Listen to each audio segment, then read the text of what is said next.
So, welcome everyone to yet another amazing session on CA Final Financial Reporting and I hope हमारा audio सब कुछ बेहतरीन तरीके से क्या है, प्रॉपर है। अच्छा, मेरी बात ध्यान से सुनना। अब मैंने आपको क्या कहा था कल, आज आने के पहले क्या करके आना है? क्या कहा था मैंने? आज आने के पहले क्या करके आना? रिवाइज। हाँ, एकदम परफेक्ट रिवाइज। अगर रिवाइज नहीं किया है तो पहली फुर्सत में निकल, कोई जरूरत नहीं इस बैच को तेरी, पहली फुर्सत में निकल। अगर रिवाइज नहीं किया तो टाटा बाय बाय बाय, आओ बैठो ही मत। एकदम ईमानदारी से बताओ किसने रिवाइज किया है, सच्ची बताओ, चैट बॉक्स में फटाफट बताओ किसने रिवाइज किया है, एकदम ईमानदारी से। मालूम तो पड़े कौन हम कौन है, समझदार लोग।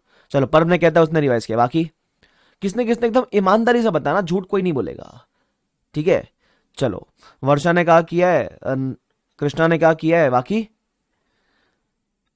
अर्पित ने कहा, विनीत ने कहा ठीक है, वर्षा, दिव्या, नलम, कृष्णा ठीक है, अभिषेक ने किया, अस्मिता ने किया, विशाल ने किया, हसन ने किया, अनिकेत ने किया, ठीक है, वेरी गुड, शानदार शानदार। देखो, आपने को बताया ना कितने परसेंट लोग पास होते हैं, 10%, 12%, 15% मैक्स, बराबर। तो इतने ही लोग लास्ट तक रिवाइज करेंगे, अपने को उनमें फॉलो करना है, ठीक है? अपने को बीच में है ना वो नहीं तोड़ने का लिंक।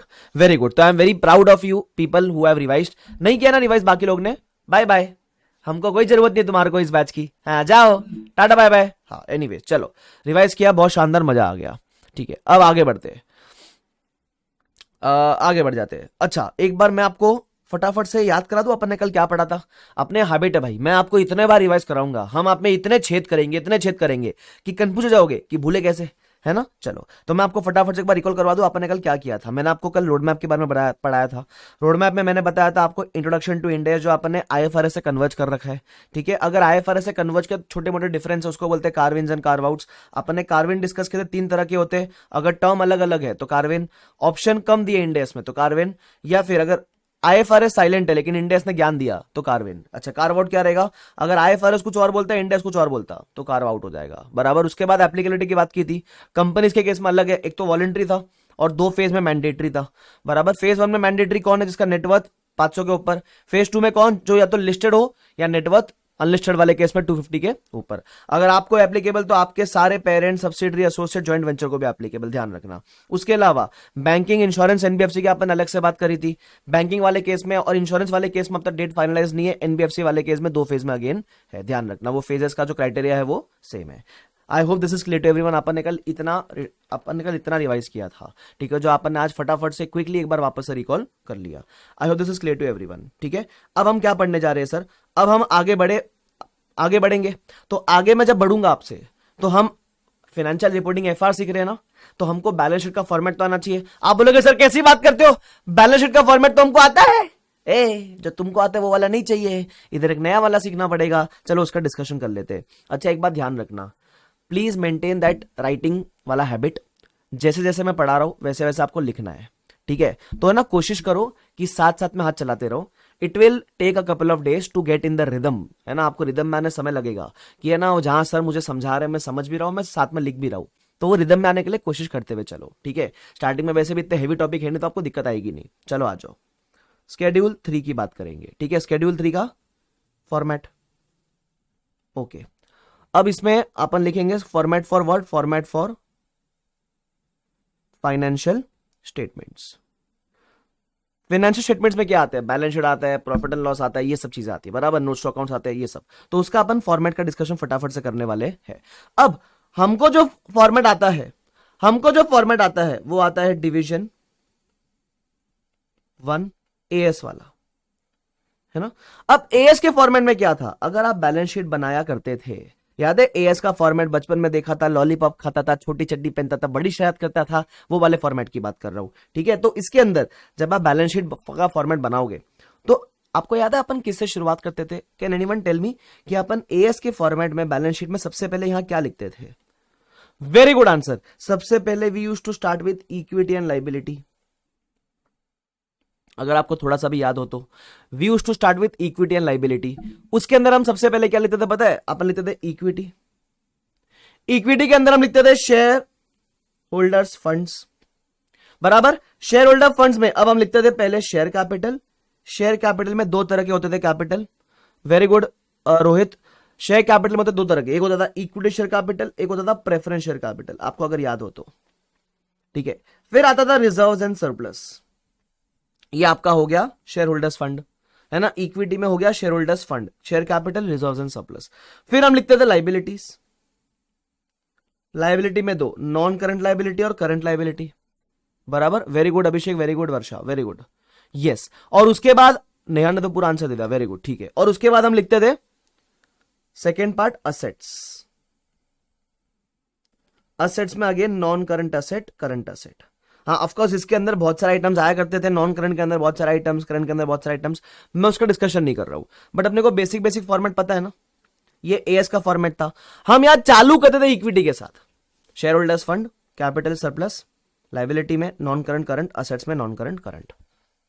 ये सिंपल था, ये तो एएस का फॉर्मेट था। सर क्या हमको इंडेक्स में भी ये फॉर्मेट फॉलो करना क्या?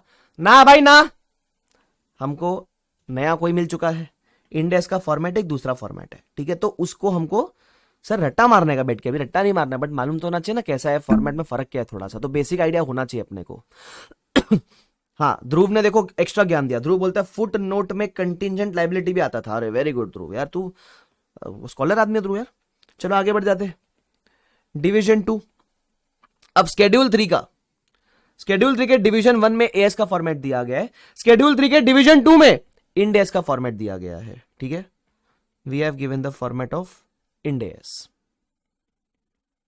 बैलेंस शीट का फॉर्मेट, ठीक है। चलो तो अब इसमें क्या फॉर्मेट दिया गया ध्यान से देखते हैं अपन। बैलेंस शीट के फॉर्मेट में जब आप इंड एस की बात करोगे ना, तो आपको पता है हम शुरुआत इक्विटी लाइबिलिटी से नहीं करते। पता है इंड एस की बैलेंस शीट में शुरुआत किससे होती है? इंड एस की बैलेंस शीट में शुरुआत होती है असेट्स के साथ, है? हाँ सर, असेट्स में आता है non current asset, current asset. फिर सेकेंड आता है इक्विटी एंड लाइबिलिटी, उसमें पहले हम लिखते हैं इक्विटी, उसमें पहले हम लिखते हैं इक्विटी। अच्छा इक्विटी में क्या आता है? पहले हम सिर्फ शेयर कैपिटल बोलते थे ना, इंड एस के अंदर स्पेसिफिकली बोलते हैं equity share capital. End S के अंदर हम स्पेसिफिकली बोलते हैं इसी इक्विटी शेयर कैपिटल लिखना। और आपको पता है we used to use the word reserve and surplus, यहां reserve and surplus word use नहीं होता है, यहां एक नया वर्ड यूज होता है, वो होता है अदर इक्विटी। यहां reserve and surplus word use नहीं होता है, यहां वर्ड यूज होता है अदर इक्विटी। सर क्या फर्क है रिजर्व एंड सरप्लस और अदर इक्विटी के अंदर? अगर आप ऐसा समझ लो, अगर सपोज रिजर्व एंड सरप्लस का स्कोप इतना है तो अदर इक्विटी का स्कोप इतना है, मतलब other equity is wider in scope. Reserve and surplus में कुछ लिमिटेड आइटम्स आते थे, अदर इक्विटी में उससे बहुत ज्यादा आइटम्स आते हैं, बराबर। वो कौन से आइटम्स आते हैं वो तो हम रिस्पेक्टिव इंडेक्स में पढ़ेंगे, बट इतना समझ के लेना है कि रिजर्व एंड सरप्लस के बदले वर्ड अभी क्या आता है? Other equity. I hope this is clear to everyone. ये आ गया आपका इक्विटी, उसके बाद आपका आता है लाइबिलिटीज। लाइबिलिटी में फिर आता है नॉन करंट लाइबिलिटी और करंट लाइबिलिटी। तो अगर आप इंड एस की फॉर्मेट में आओगे तो दो मेजर डिफरेंसेस है, दो मेजर। सबसे पहले वी स्टार्ट विथ असेट्स, और दूसरा रिजर्व्स एंड सरप्लस के बदले वर्ड क्या यूज करना है आपको? Other equity. ये दो बेसिक डिफरेंस आपको समझ में आना चाहिए। Is this clear to everyone? अरे यस और नो? यस, अरे यस और नो, अरे डैशिंग टू दस नो, अरे यस यस यस नो। हाँ चलो ठीक है, क्लियर है यहां तक? ओके, ये अपना बेसिक फॉर्मेट था इंड एस को लेकर। I hope this is clear to everyone. फटाफट से कॉपी कर लेने का, हैबिट वापस से बता रहा हूं, हैबिट बनाओ, साथ साथ में लिखते हुए चलो। क्लियर है? ठीक है सर, क्लियर है यहां तक। क्या मैं आगे बढ़ू? बढ़ जाओ सर, आगे बढ़, काहे नहीं बढ़ते, बढ़ो। चलो सिंपल था बहुत चीज। अच्छा ये देखो, ये रहा शेड्यूल 3 डिवीजन 2, डिवीजन 2 में फॉर्मेट दिया हुआ है इंड एस का, end S based financial statements, ठीक है। इसमें सबसे पहला पार्ट 1 है बैलेंस शीट। अब देखो इधर देखो किससे शुरू किया है? असेट से शुरू किया है। असेट्स में आते हैं नॉन करंट असेट, फिर आते हैं करंट असेट, बराबर। फिर देखो फिर आता है इक्विटी एंड लाइबिलिटीज। शुरू किया है इक्विटी के साथ, इक्विटी शेयर कैपिटल और अदर इक्विटी, बराबर। फिर आता है लाइबिलिटीज, उसमें आता है नॉन करंट लाइबिलिटीज और करंट लाइबिलिटीज। समझ पा रहे हो कैसा है? यस। अब है ना, इस आपको सर हमको क्या फॉर्मेट रट्टा मारना है क्या? अरे मेमोनिक बना के रट्टा मारने मत बैठ जाना, पीसीआईजी ऐसा कुछ रट्टा नहीं मारना है। ये सब अपने को ऑटोमेटिकली याद हो जाएगा as and when we are studying the respective index, ठीक है। अच्छा अब है ना, नॉन करंट के अंदर आपको दिख रहा है बहुत सारे आइटम्स है। There is something known as property plant and equipment, there is something known as capital work in progress. Sir capital work in progress क्या होता है? ऐसा समझ लो, इसका मतलब होता है, आप लिख लो बाजू में, PPE under development. PPE under development, इसको हम प्यार से बोलते हैं कैपिटल वर्क इन प्रोग्रेस, बराबर। फिर आता है इन्वेस्टमेंट प्रॉपर्टी। सर ये इन्वेस्टमेंट प्रॉपर्टी क्या होता है? वो एक ऐसी प्रॉपर्टी है जिसको आपने होल्ड कर रखा है फॉर इन्वेस्टमेंट पर्पस। अगेन मैं बता दूं, गुडविल है, अदर इंटेंजिबल है, बायोलॉजिकल असेट्स है, फाइनेंशियल असेट है, डिफर्ड टैक्स असेट है, ये सब के बारे में हम सर कहां पढ़ने वाले हैं? आप बाजू में लिख के रख लो, ये सब का ज्ञान आएगा हमको रिस्पेक्टिव इंडेक्स के अंदर। देखो मैं चाहूं ना आपको लिखा सकता हूं कि इसके बारे में कौन से इंडेक्स में पढ़ेंगे, इसके बारे में कौन से इंडेक्स में पढ़ेंगे, बट ऐसा समझ लो आपको अभी वो जरूरत नहीं है मालूम करने का, क्योंकि सेंस नहीं बनेगा उसका, अपने को इंडेक्स अभी आते नहीं है। बस इतना आपको मालूम होना चाहिए कि इसके बारे में अपन सब पढ़ेंगे रिस्पेक्टिव इंडेक्स के अंदर, ठीक है, ध्यान रखना। चलो ध्रुव, वो आपकी जो क्वेरी है ना वो रिस्पेक्टिव इंडेक्स में कवर हो जाएगी, ठीक है। कभी कभी क्या होता है, अपने को आज के मोमेंट में सब जानने की इच्छा होती है, लेकिन ऐसा नहीं होता है, कुछ कुछ चीजें आपको ओवर द पीरियड समझ में आ जाएगी ऑटोमेटिकली, तो वक्त से आगे मत बढ़ो, ठीक है। चलो yes, is this clear to everyone? Okay चलो मैं आगे बढ़ू। सिमिलरली करंट असेट्स के अंदर बहुत सारे आइटम्स है, इसके बारे में अपन कहां पढ़ेंगे? रिस्पेक्टिव इंडेक्स के अंदर। तो लिखो इधर, रिस्पेक्टिव इंडेक्स के अंदर अपन पढ़ेंगे, आपको चिंता करने की इसके बारे में जरूरत नहीं है, ठीक है। उसके बाद सेम अप्लाइज टू ये सारी चीजें और ये सारी चीजें, इसके बारे में अपन सब जगह पढ़ेंगे रिस्पेक्टिव इंडेक्स के अंदर। It is as simple as that, ठीक है। अच्छा, एक तो ये हो गया जो हम बनाते हैं बैलेंस शीट, बेसिक आइडिया आ गया, बेसिक आइडिया मेरे को देना, रट्टा मारने मत बैठना, ठीक है। उसके अलावा एक और चीज, सर एक बात बताओ, हमको जैसे प्रॉपर्टी प्लांट इक्विपमेंट है, ये आपने एएस में पढ़ा रहेगा, ठीक है। एएस 10 था, अगर एएस थोड़ा बहुत पढ़ा है तो एएस 10 था ना, फिक्स्ड एसेट या पीपी जो भी। तो एएस के अंदर अपन जब पढ़ते थे तो अभी इसमें कितने सारे आइटम्स आ सकते हैं ना प्रॉपर्टी प्लांट इक्विपमेंट में। फर्नीचर आ सकता है, बिल्डिंग आ सकता है, लैंड आ सकता है ना, प्लांट एंड मशीनरी आ सकता है, बहुत सारी चीजें आ सकती है, राइट। तो अब इसका जो डिटेल्स है वो हम कहां दिया करते थे? सर हम डिटेल्स तो नोट्स टू अकाउंट्स में दिया करते थे। एकदम करेक्ट आंसर। मैं बोलूं आपके सारे असेट्स के अंदर कौन से चीजें आएगी, सारे लायबिलिटी में कौन सी चीजें आएगी, सारे इक्विटी में कौन सी चीजें आएगी, ये सबका डिटेल्स होना चाहिए नोट्स टू अकाउंट्स के अंदर। कहां होना चाहिए इसका डिटेल्स? नोट्स टू अकाउंट्स के अंदर। लेकिन एकदम सही बोला आपने, सारे असेट का डिटेल्स नोट्स टू अकाउंट्स में, सारे लायबिलिटीज का डिटेल्स नोट्स टू अकाउंट्स में। लेकिन लेकिन लेकिन ये जो इक्विटी है ना, इक्विटी इसमें दो है ना, इक्विटी शेयर कैपिटल है और अदर इक्विटी है, बराबर। इसका नोट्स टू अकाउंट्स नहीं बनता है, शेयर कैपिटल और अदर इक्विटी का नोट्स टू अकाउंट्स नहीं बनता है। सर बनता है ना? अरे पता हो क्या, सुनना, मैंने क्या बताया था, अदर इक्विटी में बहुत सारे आइटम्स आते हैं ना, it is wider in scope, उसमें बहुत सारे आइटम्स आ सकते हैं। तो अदर इक्विटी का नोट्स बनाने से काम नहीं चलता है, इसका बनाना पड़ता है पूरा स्टेटमेंट। क्या बनाना पड़ता है? स्टेटमेंट। तो इसका नोट्स नहीं बनता है, इसका पूरा एक स्टेटमेंट बनता है, उसको प्यार से बोलते हैं, very good answer Neha, statement of changes in equity. Short form में आज के बाद हम इसको कहेंगे SOCE, statement of changes in equity. Statement of changes in equity, SOCE, ध्यान रखना, बराबर। क्योंकि इसमें बहुत सारे आइटम्स आ सकते हैं। इक्विटी कैपिटल में तो चलो शेयर्स ही आते हैं, equity shares.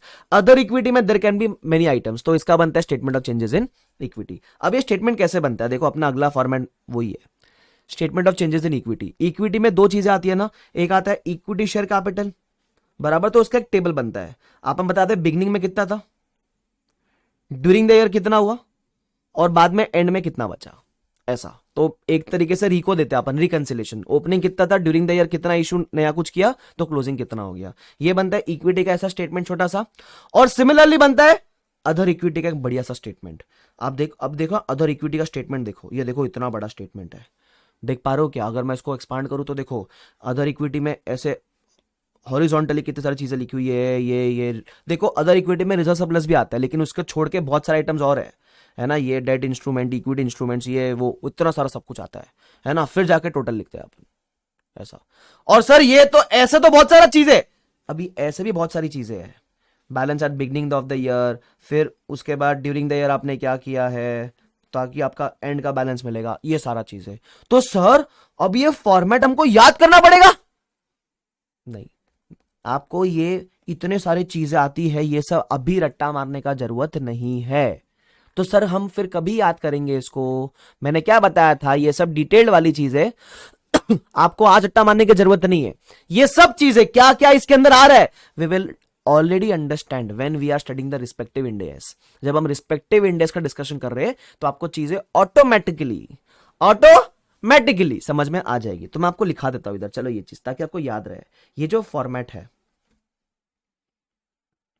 This format, no need to रट्टा, नो नीड टू रट्टा दिस नाउ, बराबर। As and when we study respective index, as and when we study respective index, we will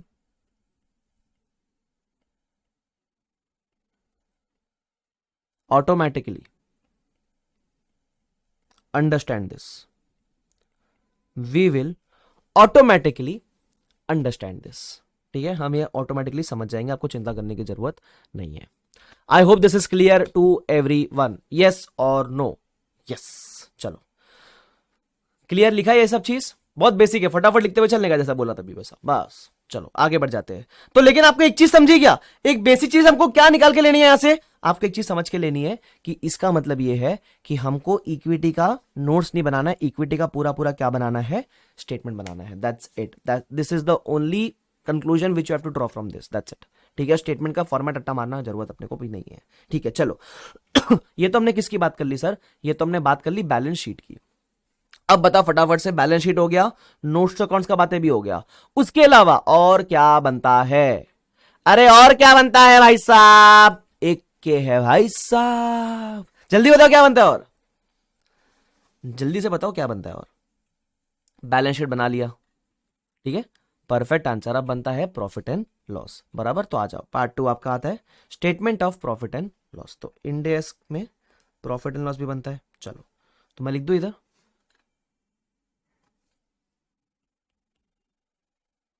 अब मैं प्रॉफिट एंड लॉस सिर्फ इंडेस का discussion कर रहा हूं, ठीक है, इंडेस का। इंडेस में एक और चीज बनती है, statement of profit and loss. Sir वैसे तो कैश फ्लो भी बनता है ना, हाँ कैश फ्लो भी आपके फाइनेंशियल स्टेटमेंट्स का पार्ट ही है, लेकिन कैश फ्लो कैसे बनता है वो रिस्पेक्टिव इंडेस में बात की गई है। यहां जब फाइनेंशियल स्टेटमेंट्स की बात की, दो या तीन चीजों की बात की, एक बैलेंस शीट, एक statement of changes in equity और एक प्रॉफिट एंड लॉस, ये तीन चीज का बात किया। तो अपन भी तीन चीज का बात करेंगे, कैश फ्लो का बात अपन करेंगे रिस्पेक्टिव इंडेस के अंदर, इस बात का ध्यान रखना, ठीक है। चलो तो हेडिंग दे दो statement of profit and loss. अब जो प्रॉफिट एंड लॉस का फॉर्मेट है वो जो एएस में था मोटा मोटी सेम है ना, almost it is the same, ठीक है, ध्यान रखना थोड़ा बहुत सेम ही है, एज जो एएस में था वही इंडेस में मोटा मोटी, थोड़ा एक फर्क आता है, मेजर फर्क एक आता है, बताऊंगा। अच्छा उसके अलावा, अच्छा किसी के मन में ऐसा आएगा सर वो टी फॉर्मेट का आ गया, ए बना मत देना टी फॉर्मेट वाला balance sheet profit and loss, वो छोटी मोटी पार्टनरशिप कंपनीज अपन 11th में पढ़ते थे, उन लोग को फॉलो करने को अलाउड था, वो बाद में स्क्रैप भी हो गया, वो अलाउड नहीं है अभी, ठीक है। अगर आप कंपनी हो, आपको या तो ये एएस में फॉलो करोगे तो ये वाला, इंडेस में फॉलो करोगे तो ये वाला। भूल से भी एग्जाम में टी फॉर्मेट बना के मत आ जाना, अगर तुम टी फॉर्मेट बनाओगे तो वो तुमको चाय पिला के 0 मार्क दे देगा, ध्यान रखना। हाँ चलो चलो ठीक है, आगे बढ़ जाए। यस, अब statement of profit and loss में क्या क्या आता है, सबसे पहला आता है रेवेन्यू। रेवेन्यू लिखते ना, रेवेन्यू। अच्छा रेवेन्यू में क्या क्या लिखते हैं अपन, कोई मुझे बताएगा रेवेन्यू में क्या क्या आता है? परफेक्ट आंसर सबसे पहला आता है रेवेन्यू फ्रॉम ऑपरेशंस, पहला आता है रेवेन्यू फ्रॉम ऑपरेशंस, और दूसरा क्या आता है? दूसरा आता है अदर इनकम।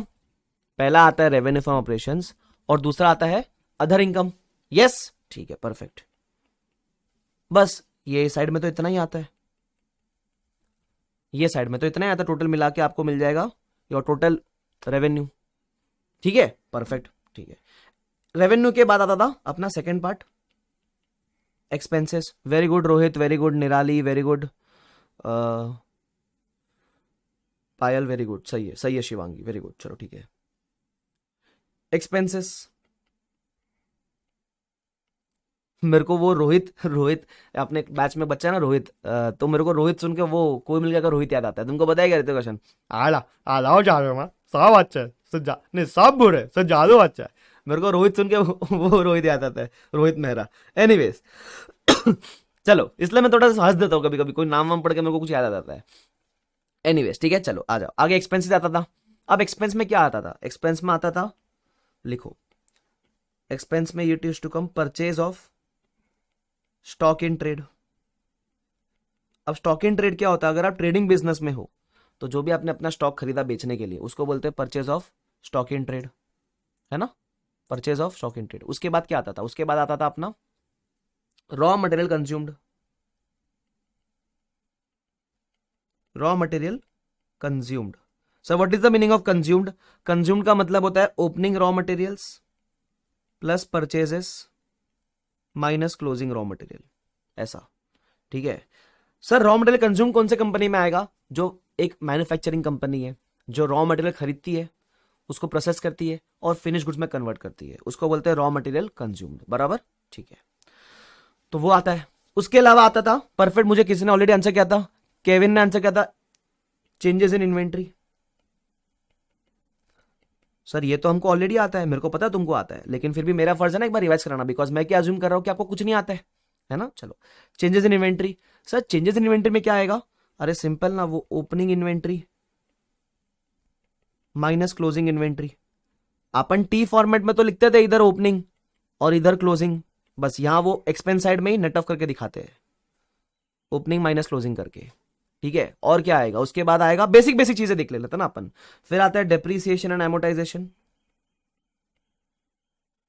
और भी मुझे, मैं रैंडमली ले रहा हूं, ठीक है, एमोटाइजेशन। उसके अलावा और क्या आता है? हाँ, इंप्लॉय बेनिफिट एक्सपेंसेस। और क्या आता है? Perfect answer, finance cost. Very good answer ध्रुव।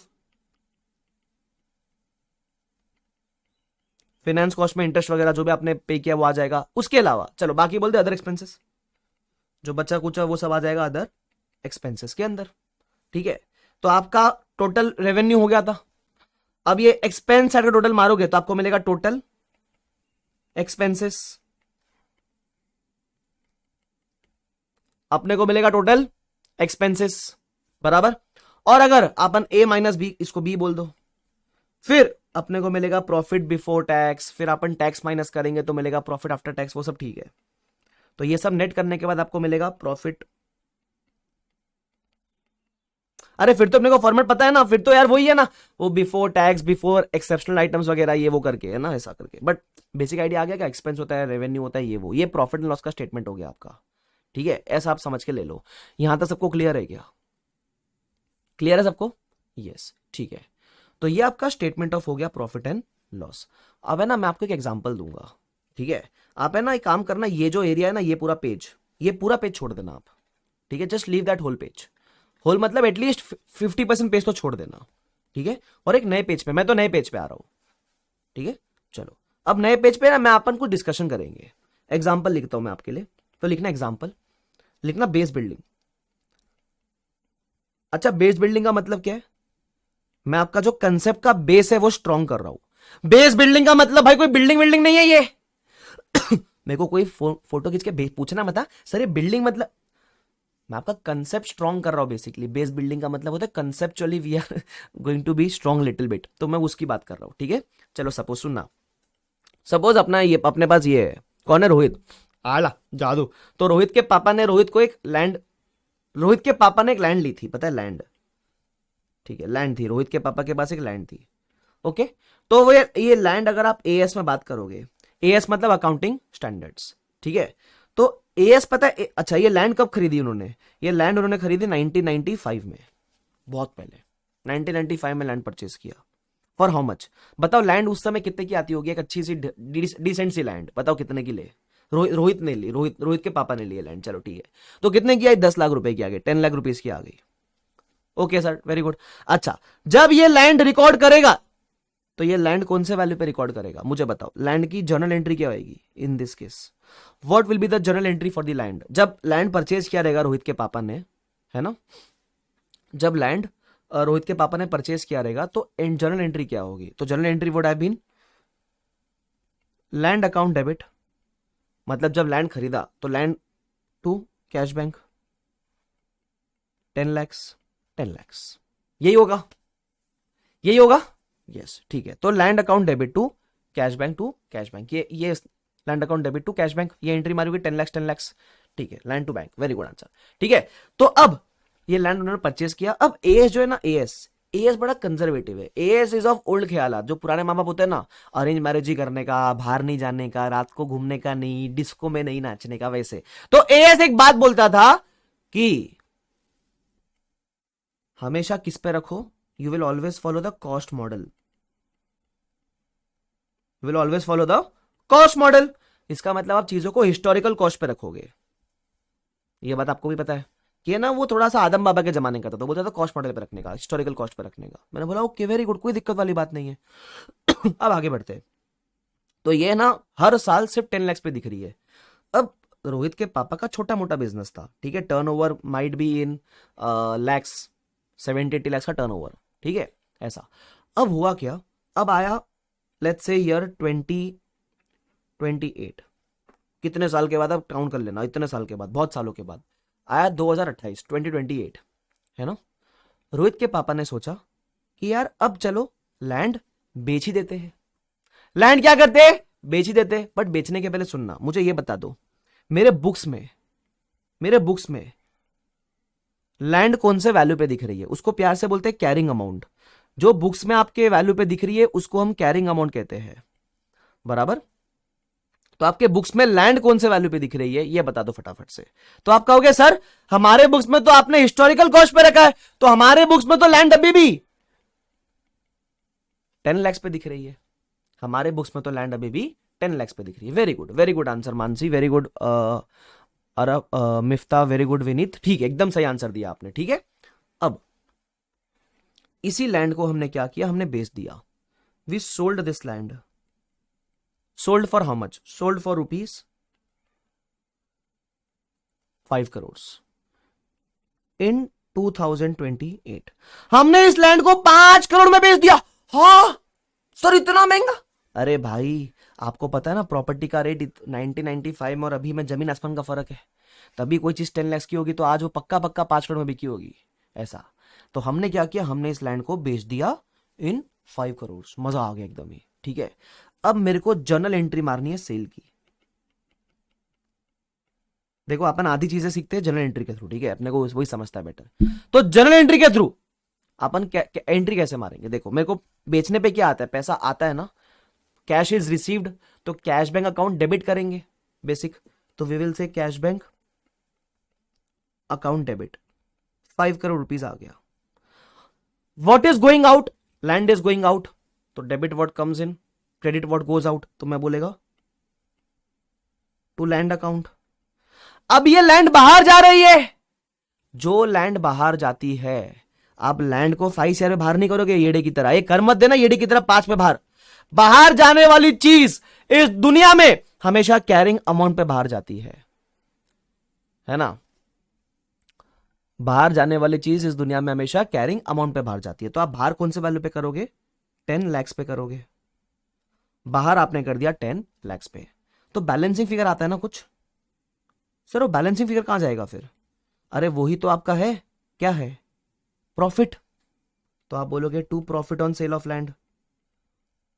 क्रेडिट साइड में डिफरेंस आया तो profit, to profit on sale of land,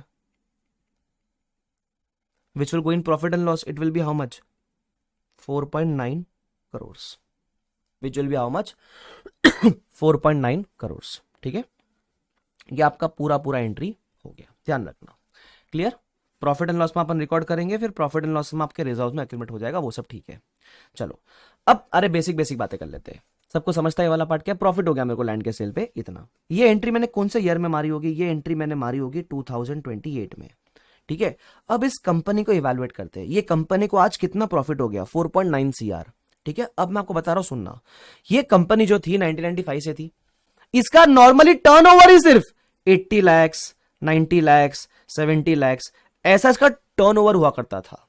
ठीक है, अब आप इस कंपनी के शेयर होल्डर हो, आप क्या हो, इस कंपनी के शेयर होल्डर हो। आपने देखा अचानक से एक साल में टर्नओवर तो छोड़, इनका प्रॉफिट ही 4.9 सीआर।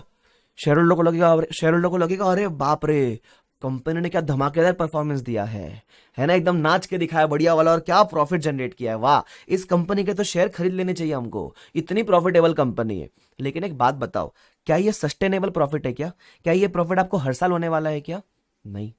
क्या ये प्रॉफिट आपको आपके मेन बिजनेस से हुआ क्या? नहीं। वो तो आपने एक लैंड बेचा तो एबनॉर्मल प्रॉफिट हो गया, वो शायद फ्यूचर में रिकर भी ना करे, फ्यूचर में रीऑकर भी ना हो ये प्रॉफिट।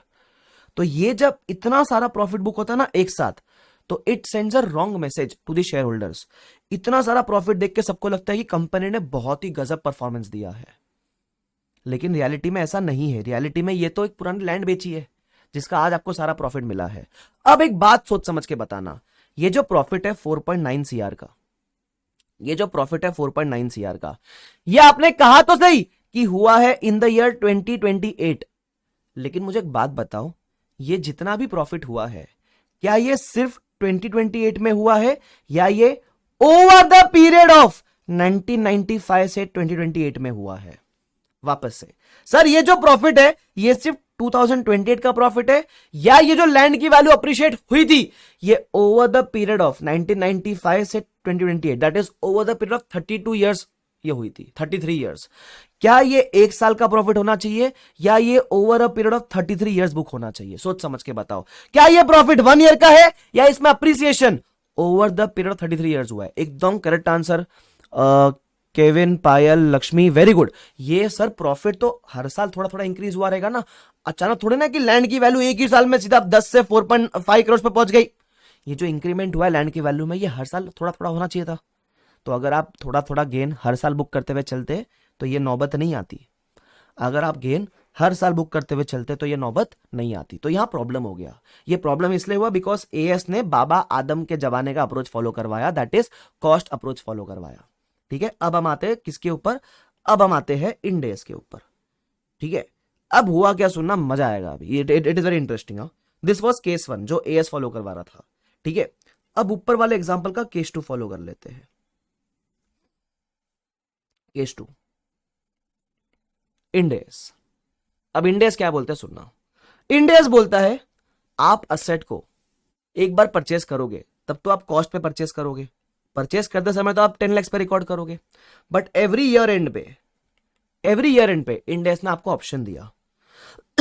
इंड एएस बोलता है एवरी ईयर एंड पे either you can keep it at cost और you can keep it at fair value.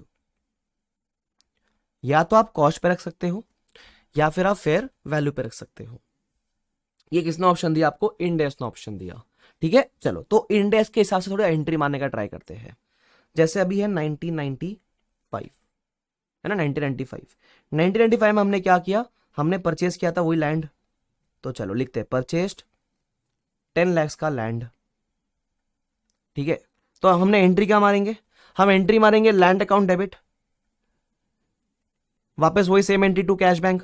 चलो डे 1 पे तो हम कॉस्ट पे रखेंगे लैंड को, डे 1 पे तो हम रखेंगे कॉस्ट पे लैंड को। अब बात करते हैं एक साल के बाद क्या हुआ, एक ही साल के बाद, that is in the year 1996। What happened in the 1996? आपकी कॉस्ट कितनी थी? आपकी कॉस्ट तो 10 लाख थी, लेकिन मैं कह रहा हूं आपकी फेयर वैल्यू इस पता है कितनी हो गई? आपकी फेयर वैल्यू हो गई 17 लाख। आपकी फेयर वैल्यू हो गई 17 लाख। इंड एएस ने ऑप्शन दे रखा है या तो कॉस्ट पे रखो या फेयर वैल्यू पे रखो, तो मैंने ये वाला ऑप्शन चुन लिया। मैंने चुन लिया के साथी प्यार का, मैंने चुन लिया, तो हमने ये वाला ऑप्शन चुन लिया फेयर वैल्यू। ठीक है, तो फेयर वैल्यू ऑप्शन चुनोगे तो इसका मतलब अब एक साल के बाद आप कॉस्ट पे नहीं, आप किस पे रखोगे, आप फेयर वैल्यू पे रखोगे। तो I will say you will revalue at the fair value, आप इसको फेयर वैल्यू पे रखोगे। ठीक है, अब मेरी बात ध्यान से सुनना, अब आता है सबसे क्रिटिकल पार्ट। ठीक है, पूरा एम्फेसिस अभी यहां दे देना। आपकी कॉस्ट 10 लाख थी, आपकी फेयर वैल्यू बढ़ गई 17 लाख हो गई। What is the increment in land का वैल्यू? लैंड की वैल्यू कितने से इंक्रीज हुई? 10 थी 17 हो गई, तो what is the incremental value बताओ? अरे परफेक्ट आंसर सर, कितना बेसिक आपने चीज पूछा। लैंड की value increase by how much? It increase by 7 lakh. अरे इट इंक्रीज बाय 7 लाख ना, बेसिक मैथ्स नहीं आता तुम लोग को? 10 था 17 हो गया, 7 लाख से बढ़ाना। हाँ वेरी गुड, चलो वेरी गुड आंसर विनीत, अर्पित, वेरी गुड, ठीक है। तो 7 लाख से बढ़ गया। अब मुझे इसकी एंट्री मारनी है। ये जो वैल्यू इंक्रीज हुआ ना, ये जो वैल्यू इंक्रीज हुआ, इसकी एंट्री मुझे मारनी है। तो मैं एंट्री कैसे मारूंगा? मुझे लैंड की वैल्यू इंक्रीज करनी है, 10 से 17 पे लेके जानी है, लैंड की वैल्यू इंक्रीज करनी है। तो लैंड इंक्रीज करने के लिए अपन डेबिट करते हैं, तुमको पता है ना, असेट को बढ़ाने के लिए डेबिट करना पड़ता है। तुमको पता है ना ये चीज? एक second, asset has a debit balance, तो असेट डेबिट करने से बढ़ता है, असेट क्रेडिट करने से कम होता है।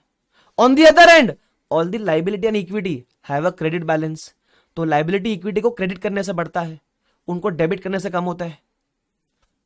ये भाई तुमको पता है ना, ये मेरे को अटैक मत दो, ठीक है? चलो मजाक कर रहा हूं, मेरे को पता है तुमको आता होगा ये चीज। तो हम क्या बोलेंगे, सुन लो, हम बोलेंगे लैंड अकाउंट डेबिट, क्योंकि लैंड की वैल्यू इंक्रीज करनी है 7 लाख। अब टू क्या करे? टू कैश बैंक बोल सकता हो क्या? नहीं, बेचा थोड़ी ना, पैसा थोड़ी ना आया है। तो आपको है ना कुछ तो प्रॉफिट हुआ है, कुछ तो प्रॉफिट हुआ है ना, बराबर। मैं ऐसा बोलूं, this is nothing but unrealised profit, लिखो मत, सिर्फ देख लो, this is nothing but unrealised profit. Yes sir, बराबर, this is nothing but unrealised profit ना। Why unrealised? ये अब तक आपने एसेट बेचा नहीं है, आपके पास ही है, but this is an unrealised profit. कितना? 7 लाख। अब ये प्रॉफिट कहां बुक करेंगे? तो आपसे मैं पूछूं तो आप बोलोगे सर ये प्रॉफिट जाना चाहिए आपके पीएनएल के अंदर, this profit shall be transferred in PNL, बराबर। लेकिन एक दिक्कत है, क्या ये आपका बिजनेस प्रॉफिट है? नहीं, बिजनेस प्रॉफिट नहीं है। सेकंड, क्या ये आपका रियलाइज प्रॉफिट है? मतलब क्या ये प्रॉफिट आपने आज ऑन कर लिया है? नहीं, ये प्रॉफिट आपने आज अर्न भी नहीं किया है, ठीक है। तो सर अब ऐसे केस में क्या किया जाए, है ना? तो सुनना, स्टैंडर्ड ने क्या किया, अपने इंडेस ने क्या किया, अपना आईएफआरएस ने क्या किया था। वो जानते हैं कि ऐसे कुछ आइटम्स आएंगे जो आपके बिजनेस के नहीं है। मतलब बिजनेस में आप लैंड यूज कर रहे हो, लेकिन आपका बेसिक बिजनेस ये नहीं है कि लैंड बेचेंगे खरीदेंगे। और second, this profit is an unrealised profit, है ना।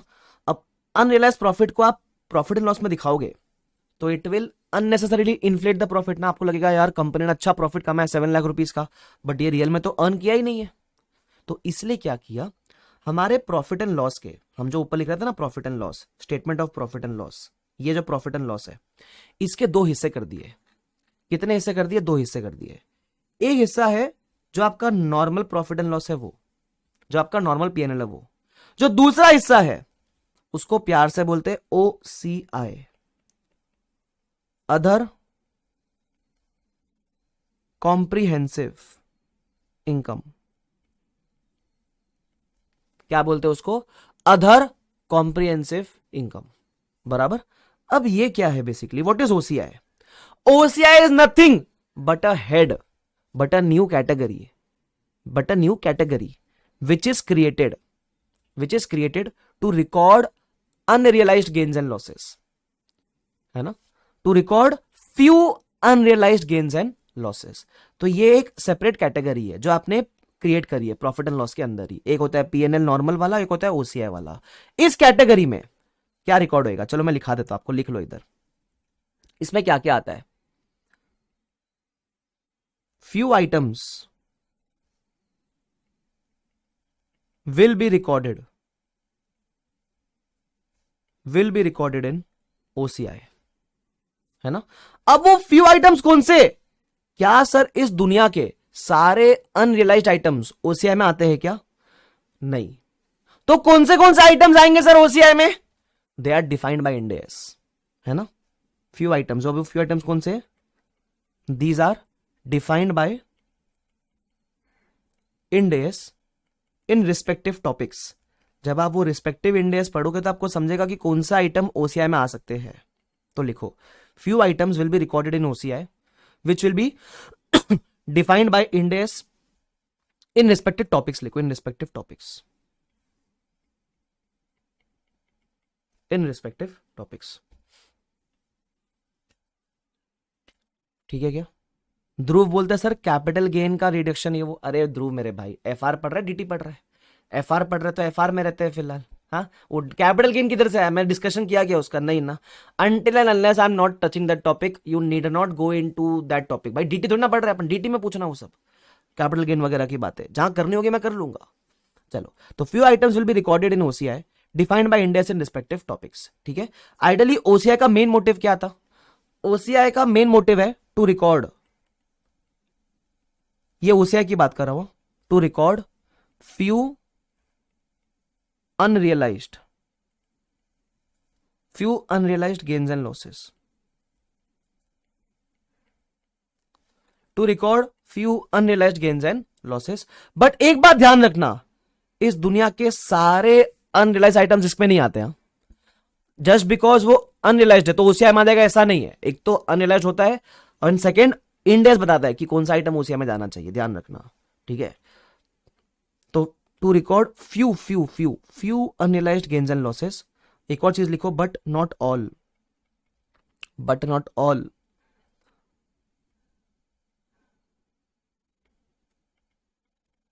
unrealized items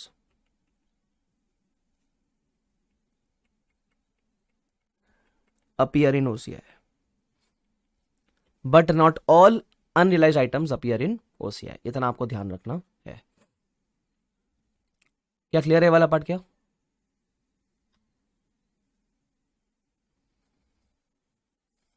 यस, ये लिख लो इधर,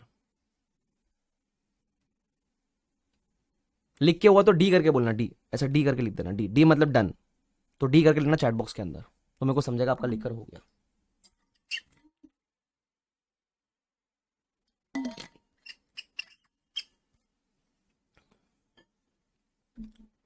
चलो perfect, okay, very good, clear है। तो इसका मतलब अब सुनना, मैं थोड़ा इसको रिफाइन कर देता हूं अच्छी तरीके से। इसका मतलब ये जो अनरियलाइज प्रॉफिट है ये आप पीएनएल में ट्रांसफर नहीं करोगे। अब मैं थोड़ा सिंप्लीफाई कर रहा हूं इस चीज को। ये अनरियलाइज प्रॉफिट के लिए एक बेटर टर्म दिया इन्होंने, एक बेटर टर्म दिया हुआ है, एंड दैट इज, इसको मिटा के मैं बोलूंगा revaluation gain. One better term is revaluation gain. ठीक है, और ये जाता है पीएनएल में नहीं, कहां जाएगा ये? आपके ओसीआई में जाएगा, बराबर। कहां जाएगा ये? ओसीआई में जाएगा, यस, ध्यान रखना। ठीक है, is this clear to everyone? Yes, तो ये लैंड टू गेन, बस ध्यान रखना, और गेन जाएगा ओसीआई के अंदर। अब मैं बता दूं एक चीज आपको, सपोज फॉर एग्जांपल आप शेयर होल्डर हो, ठीक है, आप शेयर होल्डर हो, आप एज अ शेयर होल्डर किसी कंपनी का पीएनएल देख रहे हो, तो मैंने बताया पीएनएल में normal profit is let's say 1 lakh, और मैंने आपको बताया ओसीआई का profit is let's say 7 lakh. तो मैं बोलूं आपको क्लियरली देखकर समझ रहा है कि कंपनी का जो unrealise portion it is 7 lakh, तो ये प्रॉफिट को अपने को ढंग से देखना नहीं चाहिए। मेन इस प्रॉफिट को देखकर जज करना चाहिए कंपनी कैसा परफॉर्म कर रही है ना। वरना ऑन दी अदर हैंड अगर मैं बोलता पूरा पीएनएल 8 लाख, तो आपको लगता है कंपनी का परफॉर्मेंस तगड़ा है, लेकिन जैसे मैंने बाइफर्केशन दिखाया आपके लिए इंटरप्रिटेशन क्लियर हो गया ना कि यार कंपनी का परफॉर्मेंस ये देखकर मत जज करो, ये देखकर जज करो, ऐसा।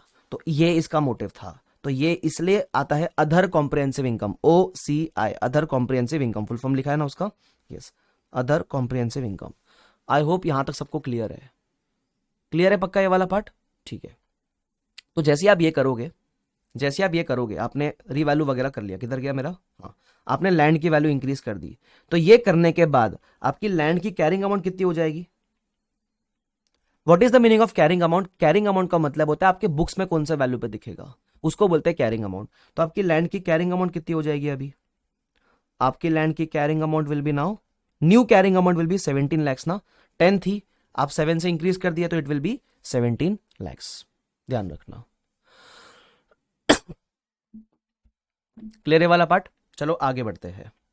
Sir, if this is for someone not having business related to land, but what if someone is having business to land, अरे उस केस में बाबा वो पीपी नहीं, वो उस केस में इन्वेंट्री बन जाएगी। लैंड को बेचना खरीदना बिजनेस है तो land will be inventory for him, उस केस में इन्वेंट्री के प्रोविजंस अप्लाई होंगे। ठीक है, वो रिस्पेक्टिव इंडेक्स में आएगा बाबा, टेंशन मत लो। अरे तुम लोग को एक बात समझाता हूं, देखो तुम लोग को पता है एंड से प्रॉब्लम क्या हो रही है, कुछ लोग के एंड से तुम लोग को चाहिए कि सर आप अभी के अभी मेरे को हर तरीके से बता दो क्या होएगा। आपको अभी सिर्फ जितना बता रहा हूं उस पर फोकस करना। जो आप बोलो ना डाउट्स आ रहे हैं यार, अरे भाई वो आएंगे और वो क्लियर अभी नहीं हो सकते, वो क्लियर होंगे रिस्पेक्टिव इंडेक्स में। तुम फॉर एग्जांपल तुम 3 घंटे की पिक्चर देखने गए, अब मैंने सिर्फ है ना सलमान खान की एंट्री दिखाई तुमको, एक तो तुम बोलोगे सलमान खान की एंट्री क्यों दिखा रहे हो, मत ही दिखाओ, पिक्चर ही मत दिखाओ सर। एनीवे चलो, तुमको मैंने किसी हीरो की एंट्री दिखाई, ठीक है, अब तुम एंट्री देख के जज कर रहे कि ये हीरो क्या कर सकता है, ये मरेगा, ये जिंदा रहेगा, ये रहेगा, वो रहेगा।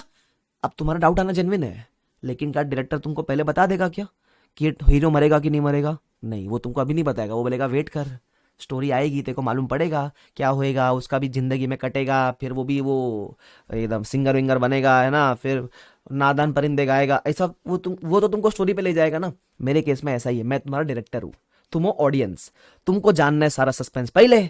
मैं सस्पेंस खोल नहीं सकता क्योंकि इट इज अ फ्लो जो अपने को ब्रेक नहीं करना है। ठीक है, हीरो बोलते हीरो आकाश कंदोई है, पहली बार को हीरो बोला जिंदगी में भाई। ध्रुव, मेरे और ध्रुव ने मुझे हीरो बोला, ध्रुव बोलता है हीरो आकाश कंदोई होगा। मेरे और ध्रुव के बीच में काफी कोजी मोमेंट बन चुका है अभी। चलो ठीक है। ऐसा मत तुम लोग। एनीवेज, तुमको समझ आ गया? ठीक है, तो लैंड की कैरिंग अमाउंट हो गई 17 lakhs। आगे बढ़ते। ठीक है, चलो, और टेंशन मत लो, मैं तुम्हारा सारे क्वेरी सॉल्व करेगा। जो ऐसा मुझे लगता है ना कि ये अभी सॉल्व हो सकते हैं, मैं अभी सॉल्व कर दूंगा। कोई लगता है कि यार ये तो बाद में आएगा, टेंशन क्यों लेता है, तो वो बाद में आ जाएगी, टेंशन मत लो। ठीक है, बस भरोसा रखना मेरे ऊपर। ऐसा मत सोचना कि आकाश कंद ने गपची मार दिया क्वेरी मेरा। गपची नहीं मारा भाई, रेलिवेंट रहेगा तो ले लूंगा। ठीक है, चलो। पायल पूछते हीरोइन कौन? हीरोइन मेरी वाइफ रहेगी फिर। शादी के बाद दूसरी हीरोइन नहीं चलती मैडम, शादी के बाद बीवी सब कुछ। ठीक है, ध्यान रखना, हाँ ऐसा ही होता है। चलो, एनीवेज, अब चलो एक साल और आगे बढ़े। तो 1995 में परचेज किया, 96 में रिवैल्यू किया, अब आते हैं 97 में। अब देखते हैं तुम्हारी बुद्धि कितनी चलती है, सुनना। 97 में अब फेयर वैल्यू हो गई, पता है कितनी? अब फेयर वैल्यू हो गई 20 lakhs। फेयर वैल्यू कितनी होगी? फेयर वैल्यू 20 lakhs हो गई। अब बताओ इधर एंट्री क्या आएगी, बताओ। What entry shall I pass? Journal entry, या तो तुम अपने किताब में खुद पास करो, या फिर मुझे चैट बॉक्स में लिख के बताओ। फेयर वैल्यू अभी 20 हो गई, तो मैं एंट्री क्या पास करूंगा? बेचा नहीं है मैंने, सिर्फ फेयर वैल्यू बढ़ी है। तो उस केस में सर सेम चीज, आप बोलोगे लैंड अकाउंट डेबिट, लैंड वापस से बढ़ गया। अब क्योंकि ये वापस से अनरियलाइज गेन है, तो आप बोलोगे 2 रीवैल्यूएशन गेन, बराबर करेक्ट। और ये रीवैल्यूएशन गेन कहां जाएगा? पीएनएल में कि ओसीआई में? ये जाएगा आपके ओसीआई में। वेरी गुड, क्योंकि अनरियलाइज्ड है ना ये, तो जाएगा ओसीआई में। अब इसका वैल्यू कितना रहेगा? वैल्यू सबसे पहले मुझे किसने आंसर किया है? सबसे पहले मुझे इसकी वैल्यू आंसर की मानसी ने, वो एकदम करेक्ट आंसर किया है। अब आप गेन कितना रिकॉर्ड करोगे? आपका गेन आएगा सिर्फ 3 लाख। सर 3 लाख कैसे आया? अरे 17 थी अभी प्रीवियस ईयर तक, क्योंकि आप 10 से 17 पे लेकर आ गए थे। अब 17 से कितनी होगी? 20 होगी, तो और कितनी वैल्यू बढ़ी? 3 लाख से बढ़ी ना वैल्यू, सिंपल यार, बराबर। तो 3 लाख से आपकी वैल्यू बढ़ गई। और वेरी गुड। तो अगर मैं आपसे पूछूं अब ये गेन बुक करने के बाद व्हाट इज माय लैंड का रिवाइज्ड कैरिंग अमाउंट, लैंड का कैरिंग अमाउंट कितना हो जाएगा अपने लिए? तो it will become how much? 20 lakhs। Land का carrying amount will be 20 lakhs, simple, clear. चलो ठीक है, ये भी समझ गया। अब आपके लिए मैं थोड़ा सा चीज देखता हूं, तुम्हारी बुद्धि कितनी चलती है। लैंड की कैरिंग अमाउंट 20 lakhs हो गए, मान लिया सबने, ठीक है।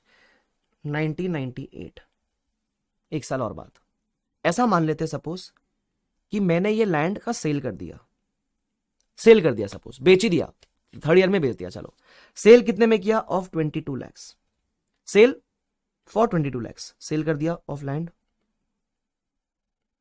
कितने में बेचा? 22 lakhs में बेच दिया। इसकी एंट्री क्या रहेगी अभी? Journal entry. सुनना, मैं आपको कोशिश करता हूं पास करने का, साथ में पास करते हैं। पैसा आएगा बेचने पे, तो आप बोलोगे cash bank account debit. How much will be cash bank account debit? Sir बेच के 22 मिला है, तो आप बोलोगे cash bank account debit 22 lakhs। Okay, 2 क्या बोलोगे? 2 आप बोलोगे सर बेचा है लैंड, तो 2 लैंड। अब जब लैंड बाहर जा रही है, अब तो लैंड बेच दिया ना, तो लैंड बाहर जा रही है, लैंड बाहर जाएगी कैरिंग अमाउंट के ऊपर। बाहर जाने वाली चीज ऑलवेज एट कैरिंग अमाउंट। सी है मतलब carrying amount. What was the latest carrying amount? 20 lakhs।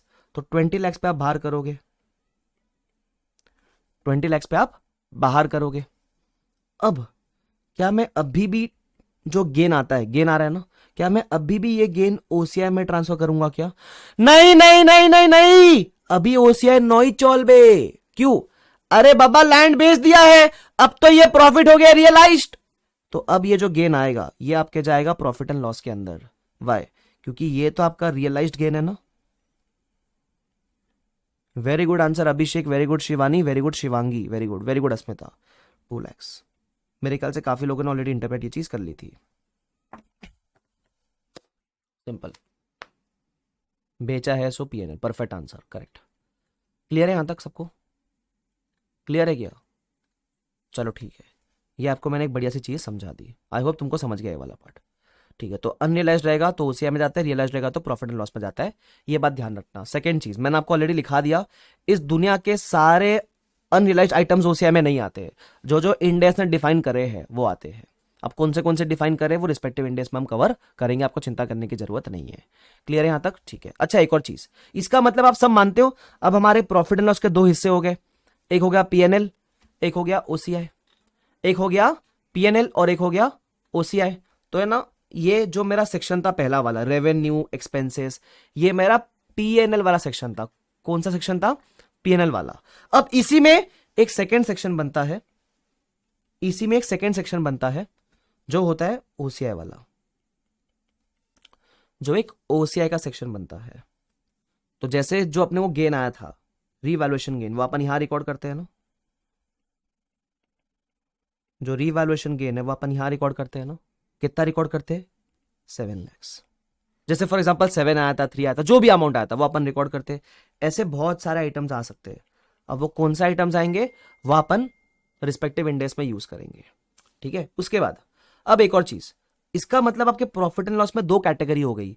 एक हो गई पीएनएल वाली कैटेगरी, एक हो गई ओसीआई वाली कैटेगरी। सपोज आपके पीएनएल का प्रॉफिट था, रैंडमली ले रहा हूं, रैंडमली अज्यूम करते it was let's say 1 lakhs, और लेट्स से आपके रिवैल का प्रॉफिट था, रिवैल्यूएशन गेन का प्रॉफिट था लेट्स से 7 lakhs। तो आपका टोटल प्रॉफिट कितना हो गया? 1 lakh था पीएनएल में, 7 lakhs था ओसीआई में, तो टोटल मिला के हो गया 8 lakhs। इस 8 lakhs को पता हम प्यार से क्या बोलते हैं? इसको हम प्यार से बोलते हैं टीसीआई, टोटल कॉम्प्रिहेंसिव इनकम। तो थर्ड, ठीक है, that is your total comprehensive income. Short form में बोलेंगे तो TCI. Sir what is TCI? Nothing but profit and loss plus OCI का टोटल। जितना आपके पीएनएल में प्रॉफिट है प्लस जो आपके ओसीआई का प्रॉफिट है वो मिला के जो होता है टीसीआई। मतलब अपने केस में it will be 8 lakhs, as simple as that. ये जितना भी मैंने पोर्शन रेड में लिखा है, रेड में, ये रेड वाला पोर्शन नया है ना इन इंडेस, ये आपने कभी एएस वगैरह में डिस्कस नहीं किया होगा। ये है नया पोर्शन इंडेस का। Are you guys clear? Yes, चलो, बहुत ही शानदार, बहुत ही जानदार, मजेदार, वेरी गुड। ठीक है, बढ़ सकते हैं क्या आगे? यस, बढ़ सकते हैं आगे। यस, चलो, अच्छा, क्लियर है? Crystal clear? यस, चलो। किसने कहा सर नेट लैग हो गया था, एक बार रिपीट कर दो? तो नेट लैग वालों के लिए मैं एक बार रिपीट कर देता हूँ। सुनना, मैंने सिंपल सी चीज बोली। मैंने बोला आपके प्रॉफिट एंड लॉस में 2 कैटेगरीज बन गई, एक हो गया उस पीएनएल, एक हो गया ओसीआई, है ना। तो पीएनएल का प्रॉफिट आप अलग से रिकॉर्ड कर रहे हो, ओसीआई का कैटेगरी बना के अलग से आइटम्स लिख रहे हो। ये दोनों का प्रॉफिट का टोटल मिला के उसको बोलते हैं टीसीआई, टोटल कॉम्प्रिहेंसिव इनकम। बस इतना ही मैंने बताया आपको, और कुछ नहीं बोला। ठीक है, ध्यान रखना। चलो, क्लियर? आगे बढ़ जाते हैं। ये आपसे मैंने क्या डिस्कशन किया? प्रॉफिट एंड लॉस का डिस्कशन किया, शेड्यूल 3 का डिस्कशन किया। ठीक है, ध्यान रखना। अच्छा, अब इधर आ जाओ शेड्यूल 3 के अंदर। ये देखो, ठीक है, अब सुन लो, अब खत्म नहीं हुआ कहानी, अभी भी और बात करनी बाकी है। रचना आएगा, आप जो पूछ रहे हो ना क्या होगा उसका, आएगा, चिंता मत करो। अभी तो इतना ज्ञान दिया कि वक्त से आगे मत बढ़ो, सब बताऊंगा मैं। चलो सुन लो इधर, ये आपका रहा प्रॉफिट एंड लॉस। ठीक है, ये देखो, पहला रेवेन्यू फ्रॉम ऑपरेशंस, फिर अदर इनकम, टोटल इनकम मिलेगा। फिर आएंगे सारे एक्सपेंसेस, टोटल एक्सपेंसेस मिलेंगे। फिर आपको मिलेगा profit loss before exceptional items and taxes. फिर एक्सेप्शनल माइनस करोगे तो प्रॉफिट लॉस बिफोर टैक्स मिलेगा। ठीक है। अच्छा, एएस में there used to be an extraordinary item. वो एक्स्ट्रा ऑर्डिनरी आइटम अभी इंडेस में एग्जिस्ट नहीं करता है। ठीक है, एक्स्ट्रा ऑर्डिनरी आइटम इंडेस में एग्जिस्ट नहीं करता है, ध्यान रखना। ठीक है, तो प्रॉफिट लॉस बिफोर टैक्स मिलेगा। फिर आएगा टैक्स एक्सपेंसेस, फिर आपको मिलेगा प्रॉफिट लॉस फ्रॉम कंटिन्यूइंग। फिर उसमें डिसकंटिन्यूइंग अलग से दिखाते हैं। ये कंटिन्यू डिसकंटिन्यूइंग क्या है ये अपन अलग से इंडेक्स में कवर करते हैं। ठीक है, मुझे मेन क्या दिखाना है ये देखो, बेसिकली आपको मिल गया profit loss for the period, PNL वाला प्रॉफिट आपको मिल जाता है। उसी के नीचे दिखाया हुआ है ओसीआई वाला profit, other comprehensive income, if you can see clearly. उसके बाद दिखाया हुआ है ओसीआई वाला प्रॉफिट, ठीक है। फिर पीएनएल और ओसीआई दोनों को मिला के बोलते हैं TCI, total comprehensive income, comprising of profit and loss and other comprehensive income. ये आपको बेसिक फॉर्मेट समझ के लेना होता है। फिर ऑफकोर्स अपन ईपीएस वगैरह भी रिपोर्ट करते हैं, इतना आपको ध्यान रखना है, ठीक है, ध्यान रखना। चलो उसके बाद अब ओसीआई में कौन से आइटम्स आते हैं, other comprehensive income shall be classified into, ऐसा। तो इसमें ना लिस्ट दिया हुआ आइटम्स का कि ये सारे आइटम्स आते हैं, ये सारे आइटम्स आते हैं, ऐसा करके वो लिस्ट दिया हुआ है। वो लिस्ट अपन समझेंगे बाद में। ये लिस्ट के बारे में, ये लिस्ट के बारे में अपन कहां पढ़ेंगे, ये लिस्ट के बारे में हम पढ़ेंगे इन, लिख दो रिस्पेक्टिव इंड एस।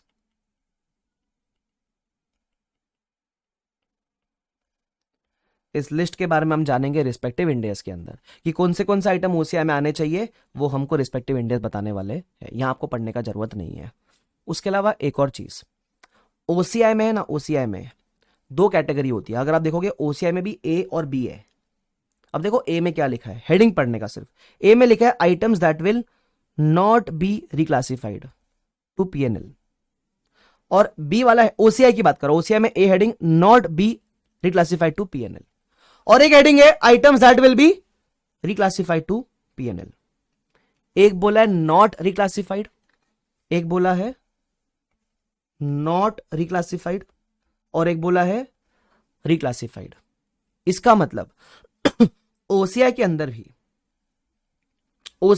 भी दो कैटेगरी है। जब मैंने ये ओसीआई लिखा ना, ये ओसीआई, तो इस ओसीआई में भी दो कैटेगरी है। उसको पता है प्यार से क्या बोलते हैं, एक को बोलते हैं ओसीआई आर और एक को बोलते हैं ओसीआई एनआर। एनआर मतलब not be reclassified to PNL, R मतलब रिक्लासिफाइड टू पीएनएल। अब ये आर एनआर है क्या, सिर्फ लिख के छोड़ दो, सिर्फ लिख के छोड़ दो। इसके बारे में we will discuss in detail in our next topic that is India 16। तो लिखाता हूं मैं आपको, we will discuss in detail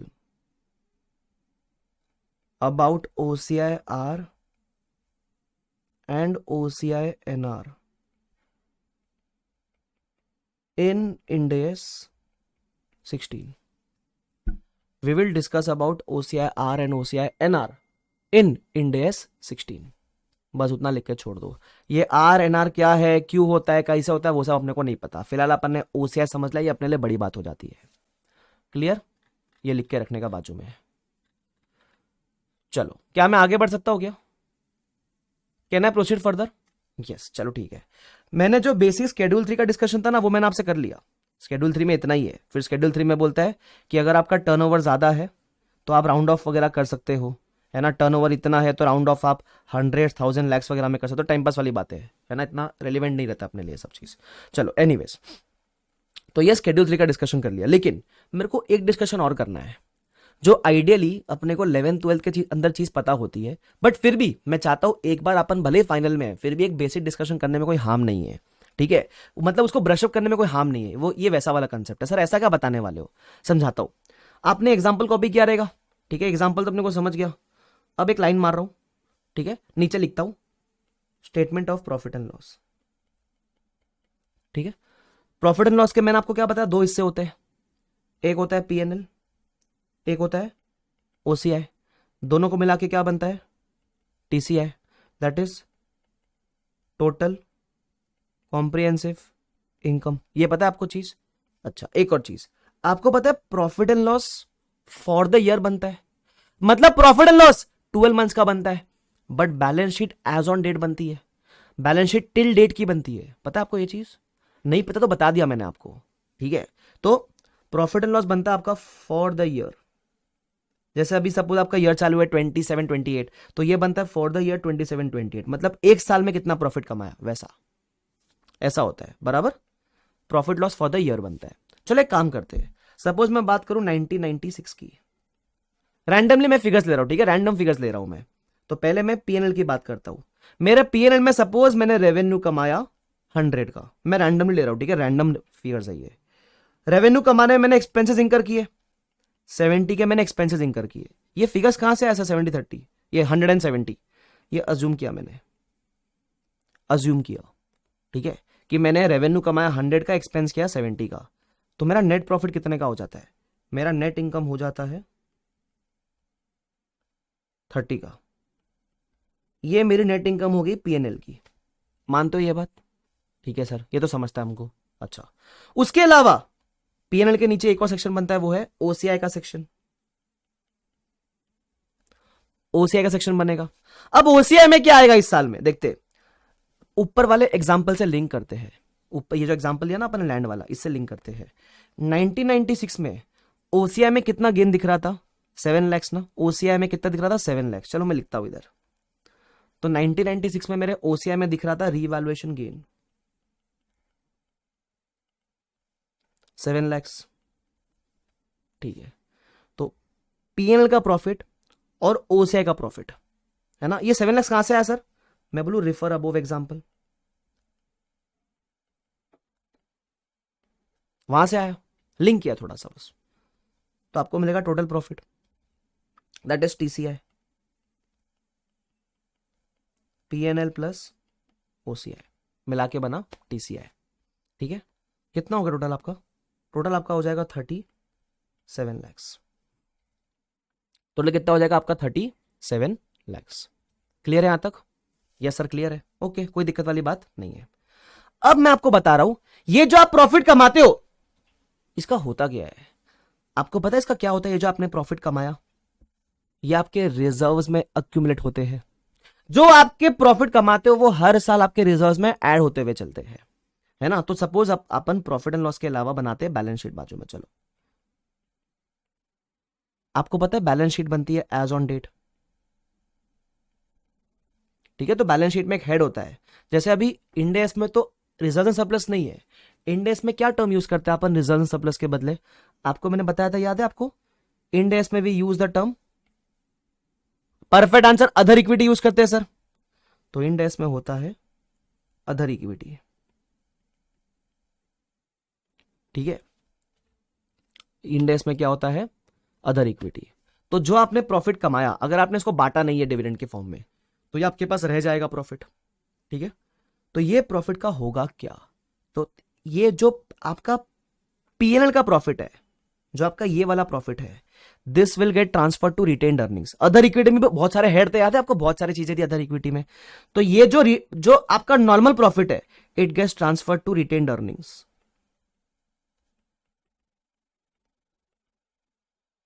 तो सपोज ये आपका बिजनेस का फर्स्ट या सेकेंड ईयर ही था, तो रिटेन्ड अर्निंग्स में आपका बैलेंस कितना हो जाएगा? 30 लैक्स। अच्छा, अब ये जो प्रॉफिट है 7 लैक्स का, मैं बोलूं ये भी तो प्रॉफिट ही है, but this is an unrealised profit ना। तो इसको आप रिटेन्ड अर्निंग्स के हेड में ही ऐड कर दोगे, 37 बोल दोगे, तो यार फिर क्लासिफाई करना इजी नहीं रहेगा ना कि आपके पास रियल प्रॉफिट कितना है। ये तो फर्जी प्रॉफिट है ना, ये तो अनरियलाइज्ड प्रॉफिट है, तो इसको आप रिटेन्ड अर्निंग्स के हेड में ऐड नहीं कर सकते। मैं बोलूं इसके लिए एक अलग हेड क्रिएट करना पड़ता है।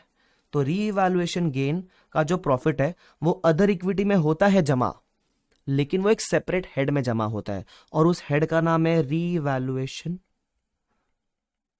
सरप्लस। इधर अपन ओसीआई में वर्ड गेन यूज करते हैं ना, जब इसको आप जमा करते हो ना अपने अदर इक्विटी में, तो इसको बोलते हैं रीवैल्यूएशन सरप्लस। बराबर कितना रहेगा वो? 7 लैक्स रहेगा। ऐसा होता है ये चीज। तो आपका जो पता है, ये चीज पता थी ना आपको? पहले से पता थी कि नहीं पता थी? यस और नो बता दो। अपन पढ़ते थे ना बचपन में, जितना भी पार्टनर्स, याद है पार्टनर्स ने प्रॉफिट कमाया वो पार्टनर्स के कैपिटल में ऐड करते थे, वैसा ही जितना भी कंपनी प्रॉफिट कमाता है कंपनी के रिजर्व में ऐड होता है। तो पीएनएल वाला प्रॉफिट जाएगा रिटेन्ड अर्निंग्स में, ओसीआई वाला प्रॉफिट ऐड होएगा रीवैल्यूएशन सरप्लस के अंदर। Very simple. क्लियर? हाँ सर ये तो समझता है। चलो एक साल आगे और आते हैं, मुझे एक साल का डिस्कशन और करना है आपके साथ, ठीक है। चलो हम आते हैं 1997 में। ये लिख के हुआ क्या? लिख लो ये।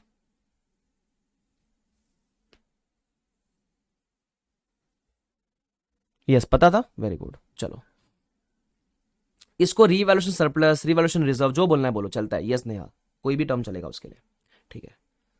चलो अब आगे आ जाओ। अच्छा हस्तिक बोलते नहीं नहीं हमको तो नहीं पता था। हस्तिक आप साइंस बैकग्राउंड से थे क्या? बताओ। नहीं तो ऑप्शन था क्या अकाउंट्स आपका? मजाक कर रहा हूं। ए भाई मेरे मजाक को कोई सीरियसली मत लेना। कभी कभी भाई लोग गुस्सा हो जाते हैं कि ये क्या रे कंदोई बहुत ज्यादा बोल रहा है तू। तो घर पे आके मेरे कोई क्राइम पेट्रोल का सीन मत करना कि आते को दिखाते हो आज क्या रे क्या नहीं आता था साइंस बैकग्राउंड से। मजाक।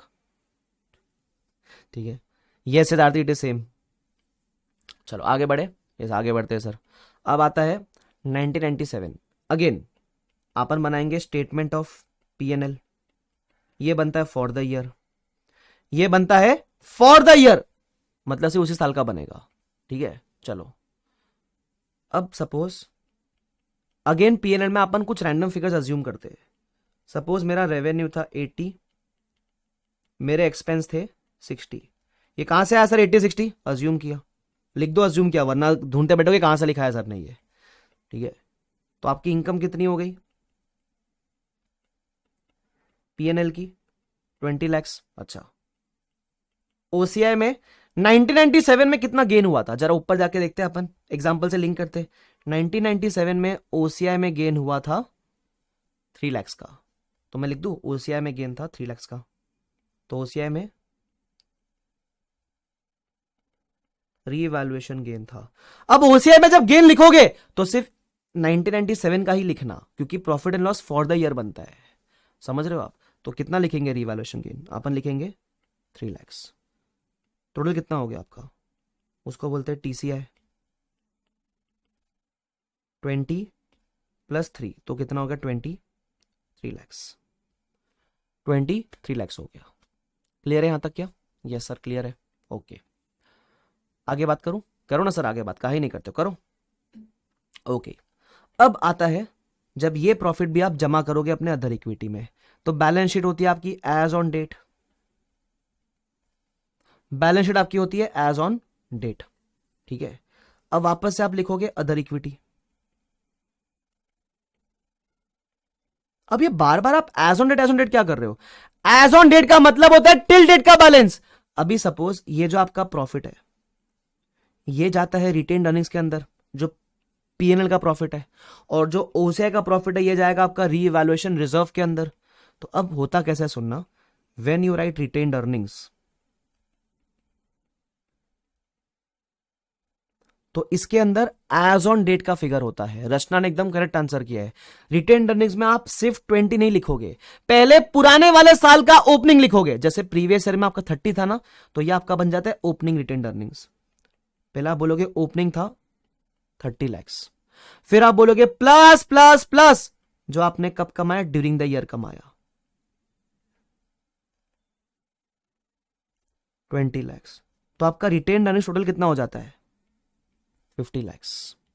Very good answer Mansi. इसका मतलब आपका बैलेंस शीट में जो फिगर्स है वो टिल डेट का क्यूमुलेटिव फिगर्स है लेकिन जो प्रॉफिट एंड लॉस में फिगर दिखता है वो सिर्फ उसी साल का दिखता है। We show it only for that respective year ऐसा।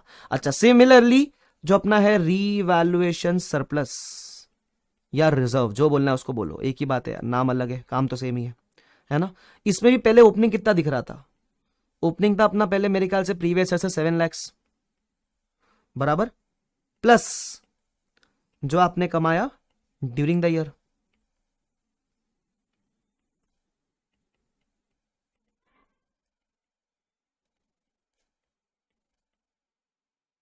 थ्री लैक्स टोटल कितना हो गया 10 lakhs। तुम समझ रहे हो क्या? इसका मतलब अभी ये मैंने क्यों इतना एग्जांपल लिया सिर्फ एक बात समझाने के लिए कि पीएनएल में सिर्फ उसी साल के फिगर्स दिखते हैं लेकिन अदर इक्विटी में जब जमा करते हो तो क्यूमुलेटिव फिगर्स दिखते हैं ऐसा। मेरे ख्याल से काफी लोग को ये समझ पहले से पता होगा लेकिन एक ब्रशअप करने में कोई हार्म नहीं है प्लस इस कंसेप्ट से लिंक करने में और मजा आता है अपने को वो चीज। I hope this is clear to everyone. अब एक सवाल आता है सबके मन में रिटेन्ड अर्निंग्स वर्ड सुन के अपने को समझता है कि ये तो अपना अर्नड वाला रियलाइज प्रॉफिट है ये तो आप एज अ डिविडेंड डिस्ट्रीब्यूट कर सकते हो लेकिन ये जो रीवैल सरप्लस है ये हेडिंग देख के समझता है ना कि ये तो लैंड के ऊपर जो अनरियलाइज गेन था वो वाला बैलेंस है इससे तो आप डिविडेंड नहीं बांट सकते। ये तो प्रॉफिट विड्रॉ नहीं कर सकते ये तो रिजर्व आप विड्रॉ नहीं कर सकते। तो इस रिजर्व का होगा क्या फ्यूचर में? इस रीवैल रिजर्व का फ्यूचर में क्या होगा है ना। इस 10 लाख का फ्यूचर में क्या होगा, क्या ये यहीं पड़ा रहेगा या कभी इसको अपन आरई में रिटेन अर्निंग्स में ट्रांसफर करेंगे, इसका करेंगे क्या फ्यूचर में। तो ये रही सस्पेंस की बात। कटप्पा ने बाहुबली को काहे मारा, काहे खंजर घोपा, वो तो इसका फ्यूचर में क्या होगा वो हम पढ़ेंगे रिस्पेक्टिव इंडेस में। तो ये लिखाता हूं, हाँ सुन लो, इसका फ्यूचर में क्या होगा, है ना। इसका फ्यूचर में क्या होगा when you sell the land. जब आप लैंड बेच दोगे और आपके बुक्स में लैंड नहीं बचेगी तो इसका फ्यूचर में क्या होगा, इसका हम डिस्कशन करेंगे। We will discuss in Ind AS 16। Sir ये इंडेस 16 है क्या, आपने 2-3 बार नाम ले लिया इंडेस 16 का। इंडेस 16 is property plant and equipment, land is generally a property plant and equipment, तो उसके अंदर बात होगी। तो ये लिख के रखो, इसका फ्यूचर में क्या होगा वो हम बात करेंगे इंडेस 16 के अंदर। सिंपल।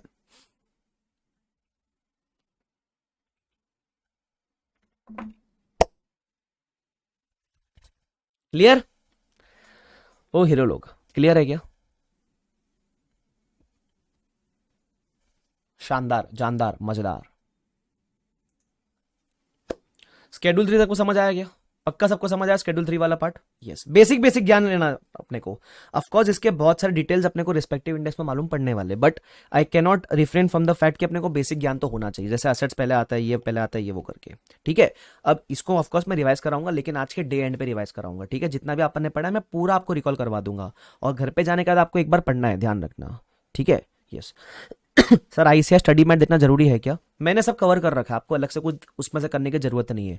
आपको सिर्फ अंदर से कभी कभी ना खुजली मस्ती की चेक तो कर ले सर ने कवर किया है कि नहीं किया, तो you can open and see, but everything is covered in a book itself. आपको अलग से कुछ देखने का जरूरत नहीं है, जितना मैं बताऊंगा उतना करते हुए चलना बस, ठीक है। चलो, so schedule 3 is done and dusted. अच्छा मतलब एक टॉपिक खत्म हो जाता है अपना, ये पूरा टॉपिक था पता है आपको, रोड मैप एंड स्केड्यूल 3 जो अपन ने कवर किया ना, road map and schedule 3 topic था पूरा, तो पूरा टॉपिक अपना हो जाता है, ठीक है। ये रोड मैप वगैरह तो इसमें एप्लीकेबिलिटी थी, शेड्यूल 3 में तो फॉर्मेट वगैरह था। तो अपना एक आदत है, जब भी अपना कोई चैप्टर खत्म होता है ना, तो है ना, मैं ऐसा करता हूँ, सुनना, जब भी कोई चैप्टर खत्म होता है तो हम बोलेंगे हमने भी इस इंडेस को कर दिया ऐसे, सरक सरक सरक, दैट मीन्स वी हैव सरकाउफाई दिस इंडेस, है ना। तो ऐसे हमने क्या कर दिया इसको, सरक सरक सरक। तो ये इंडेस हो गया, सरक सरक सरक, इंडेस नहीं है बेसिकली, टॉपिक हो गया सरक सरक सरक। चलो अब we deserve a small break, we can take a small break, और स्मॉल ब्रेक के बाद हम एक नया टॉपिक शुरू करने वाले हैं, and that is going to be Ind AS 16। बहुत शानदार टॉपिक है, मस्त है, इजी टॉपिक है, बढ़िया टॉपिक है, स्कोरिंग टॉपिक है, मजा आएगा वो पढ़ने में। इंडेस 16 का नाम है पीपीई। पीपीई का मतलब, अरे वो तुम्हारा कोविड का पीपीई किट नहीं है, उसका मतलब है प्रॉपर्टी प्लांट एंड इक्विपमेंट, तो अपन वो कवर करने वाले, ठीक है। तो अपन एक स्मॉल सा लेते हैं ब्रेक, एंड देन ब्रेक के बाद we can start with our new topic, ठीक है। क्लियर है यहां तक, चलो शानदार, let's take a small break. मैं लेक्चर एंड कर देता हूं, ठीक है, चलो फिर अब ब्रेक के बाद मिलते हैं।